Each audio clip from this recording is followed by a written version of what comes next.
Kali ini saya akan mewawancarai pemuka agama Islam dengan Bapak siapa? Bapak Ahmad. Oke, dengan Bapak Ahmad ya. Saya mau tanya nih Pak, motivasi menjadi seorang pemuka agama menurut Bapak gimana? Alhamdulillah, motivasinya sebagai pemuka agama itu sebenarnya sih simpel, ingin menjadi dan menata diri lebih baik. Karena menurut agama keyakinannya saya ya, di dalam ayatnya itu kalau ingin merubah sesuatu, rubahlah dari diri kamu sendiri awalnya. Ku anfusikum, dari dirimu sendiri dulu, kemudian baru kamu bisa merubah orang lain gitu. Oke. Amin. Menurut Bapak ini syarat jadi pemuka agama itu apa aja, Pak? Syaratnya sebagai pemuka agama itu sebenarnya semua itu bisa menjadi pemuka agama. Syaratnya itu yang terutama adalah bisa menjaga keseimbangan lingkungan, terutama keseimbangan kalau sudah berkeluarga di rumah tangganya, kalau belum berkeluarga itu di rumahnya sendiri. Mungkin jaga keseimbangan ya, Pak? Keseimbangan di tetangga, ya teman-teman sekolah, semuanya. Karena kan pemuka agama itu dipilih oleh masyarakat. Iya. Nah, tidak bisa saya jadi pemuka agama, nggak bisa. Ya. Terus pengalaman susah dan senangnya Bapak sebagai pemuka agama ini apa aja, Pak? Pengalaman susah dan senangnya itu, susahnya itu kalau sudah Tuhan mentakdirkan masyarakat itu tidak berbakti atau tidak taat kepada agama, itu yang susahnya. Karena semua kan yang mentakdirkan Tuhan. Ya, baik dulu kan Tuhan seperti dulu Nabi Isa untuk mengajarkan kepada umatnya, kan tidak semua umat ikut Nabi Isa kan, cuma berapa orang itu yang ikut. Sampai itu pun berapa puluh tahun, berapa ratus tahun.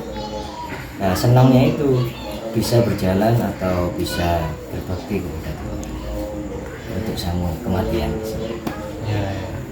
Oke, makasih Pak, segitu aja pertanyaannya. Siap. Ya, makasih buat waktunya, Mas. Siap. Salam.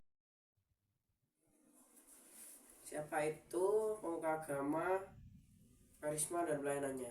Pemuka agama adalah individu yang memiliki otoritas keagamaan. Peran mereka bisa formal seperti diangkat oleh institusi atau informal karena dihormati masyarakat. Mereka bertindak sebagai penghubung antar komunitas beriman dan dimensi spiritual atau ilahi, serta sebagai penjaga ajaran dan tradisi agama. Karisma ini adalah daya tarik, wibawa, dan pengaruh alami yang dimiliki seorang pemuka agama. Karisma tidak hanya berasal dari pengetahuannya, tetapi juga dari sikap, ketulusan, kearifan, dan kemampuannya berkomunikasi, serta menggerakkan hati umat. Seorang pemuka agama yang berkarisma biasanya lebih mudah didengarkan dan diikuti oleh jamaahnya.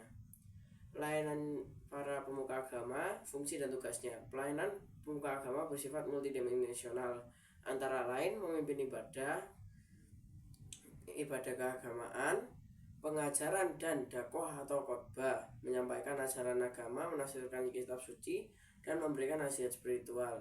Yang ketiga, bimbingan dan konseling, memberikan bantuan dalam menghadapi masalah hidup berdasarkan nilai-nilai agama. Yang keempat, pelayanan sakramental, melayani ritus-ritus penting seperti pernikahan, pemakaman, inisiasi seperti baptis atau sunat, dan lainnya. Yang kelima, keteladanan sosial, menjadi panutan dalam berperilaku dan aktif dalam kegiatan kemasyarakatan dan kemanusiaan. Terima kasih. Siapa sajakah pemuka agama dalam tiap agama? Pemuka agama adalah tokoh atau pemimpin dalam suatu agama yang memiliki peran penting dalam memimpin ibadah, memberikan bimbingan rohani, mengajarkan ajaran agama, dan seringkali menjadi panutan dalam komunitasnya. Setiap agama memiliki istilah dan peran yang berbeda-beda untuk pemuka agamanya. Berikut adalah daftar pemuka agama dari beberapa agama besar. Islam. Yang pertama, ulama adalah cendekiawan agama Islam yang menguasai ilmu agama. Kedua, imam adalah pemimpin saat berjamaah dalam syai, juga berarti pemimpin spiritual utama. Yang ketiga, kiai adalah guru atau pemimpin pondok pesantren. Yang keempat, ustadz adalah pengajar agama Islam. Yang kelima adalah mufti, adalah ulama yang berwenang mengeluarkan fatwa. Yang keenam, Habib adalah gelar bagi keturunan Nabi Muhammad, khususnya dari Hadramaut atau Yaman. Kristen. Yang pertama pendeta adalah pemimpin jemaat, pengkhotbah, dan pengajar dalam gereja Protestan. Yang kedua pastor adalah pemuka agama dalam Katolik, khususnya Romawi, dan juga digunakan di beberapa gereja Protestan. Yang ketiga uskup, pemimpin gereja di tingkat keuskupan di atas pastor. Yang keempat adalah kardinal, adalah pejabat tinggi dalam gereja Katolik, biasanya memiliki paus. Paus adalah pemimpin tertinggi gereja Katolik Roma. Yang ketiga Katolik. Paus adalah pemimpin tertinggi gereja Katolik.